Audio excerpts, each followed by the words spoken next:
Hello बच्चों, let's read this question. The coefficient of x raise to power 256 in the expansion of 1 minus x raise to power 101 multiplied by x square plus x plus 1 raise to power 100 is. तो यहां पर देखो, इसके expansion में हमें x raise to power 256 का coefficient बताना है. क्या होगा, स्टार्ट कर लेते हैं हम की कॉन्सेप्ट से.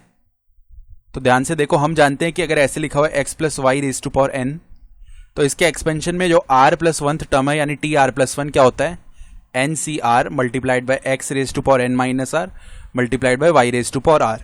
साथ ही साथ एन सी आर जो है किसके इक्वल होता है, N C n minus r इसके इक्वल होता है. ठीक है.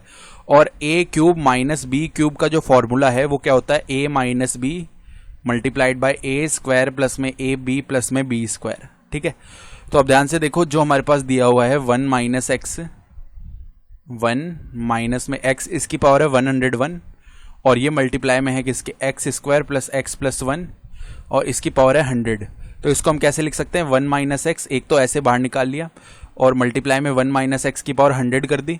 ठीक है. वापस ये मल्टीप्लाई होकर पावर 101 हो जाएगी ना. और मल्टीप्लाई में है x square plus x plus 1 इसकी पावर है 100. तो जिनकी पावर 100 है उनको हम एक साथ लिख लेते हैं 1 माइनस एक्स. और अंदर अब देखो 1 minus x multiply x square plus x plus 1 इसकी होल पावर हो जाएगी कितनी, इसकी होल पावर अब 100 हो जाएगी. ठीक है. अब ऐसा करने पे हमें क्या फायदा होगा, ध्यान से देखना. अब 1 माइनस एक्स, अगर हम 1 यहाँ पे क्यूब लगा लें या ऐसा बोल लें कि यहाँ पे चलो ये 1 ही है. ठीक है, 1 ही है. तो a माइनस बी मल्टीप्लाई में a square plus a b plus b square इस टाइप का टर्म बन रहा है.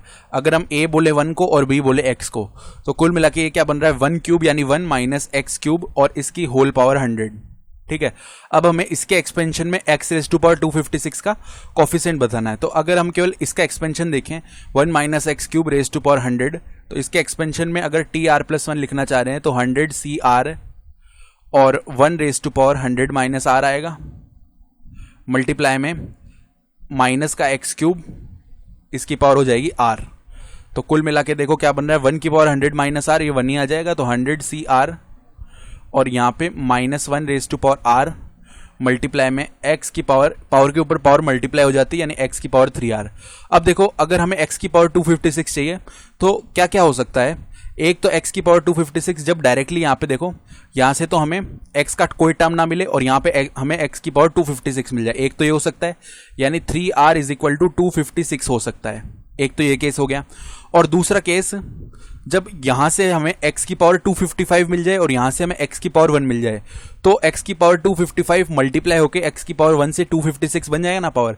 तो इसका मतलब क्या है कि अगर यहां से x की पावर 1 मिल रही है, यहां से x की पावर 255 लेनी है, तो इधर से जहां से हम टी आर प्लस 1 लिख रहे हैं वहां से x की पावर 255 लेनी है, तो 3r इज इक्वल टू 255 हो जाएगा. सही है. अब दोनों केसेस में देखो इंटीजर कहां पे आ रहा है, r इज इक्वल टू यहां से तो बन रहा है 256 अपॉन में 3. तो ये जो है इंटीजर नहीं आएगा. जब ये इंटीजर नहीं आएगा तो हमें ये रिजेक्ट करना पड़ेगा. रिजेक्ट क्यों करना पड़ेगा, क्योंकि हम r का वैल्यू निकालेंगे और r का वैल्यू एक इंटीजर ही तो आएगा. ठीक है, क्योंकि वो हमें एक नंबर ऑफ टर्म बताएगा. तो नंबर ऑफ टर्म कभी डेसिमल में तो आ नहीं सकता. और यहां से अगर r निकालेंगे तो 255 अपॉन में 3, ये जो वैल्यू है ना, ये हम देखो किसके इक्वल आएगी, 85 के इक्वल, जो कि एक्सेप्टेड है क्योंकि ये एक इंटीजर वैल्यू है. तो अब देखो, अगर हम यहां से लिखना चाह रहे हैं coefficient of x raise to power 256, तो ध्यान से देखो क्या करना पड़ेगा. क्योंकि x रेज टू पावर 256 लेने के लिए हमने ये केस लिया जहां पे यहां पे तो x की पावर 255 बन रही थी, यहां से x की पावर 1 आ रही थी. तो यहां से माइनस x आएगा ना मल्टीप्लाई में, तो माइनस का 1 आ जाएगा x का कोफिशिएंट इधर से, तो माइनस 1 लिखना पड़ेगा. और जो रिमेनिंग टर्म है वो यहां से कोफिशिएंट में r का वैल्यू रख देते हैं. तो 100 c 85 माइनस 1 की पावर 85 यानी माइनस 1 ही आ जाएगा. और बाकी तो x रेज टू पावर 255 बनेगा. ठीक है. तो यहां से तो x रेज टू पावर 255 लिया, यहां से माइनस का x ले लिया, तो एक माइनस 1 इसीलिए हमने आगे मल्टीप्लाई किया है. तो अब देखो -1 मल्टीप्लाई में -1 प्लस का 1 हो जाएगा. 100 c 85, यहाँ पे n c n minus R वाला फॉर्मूला लगा दिया, तो 100 c 100 माइनस 85 यानी 15. तो रिक्वायर्ड आंसर आएगा 100 c 15. तो अगर ऑप्शन देखना चाहें तो ऑप्शन डी जो है यहाँ से सही हो रहा है.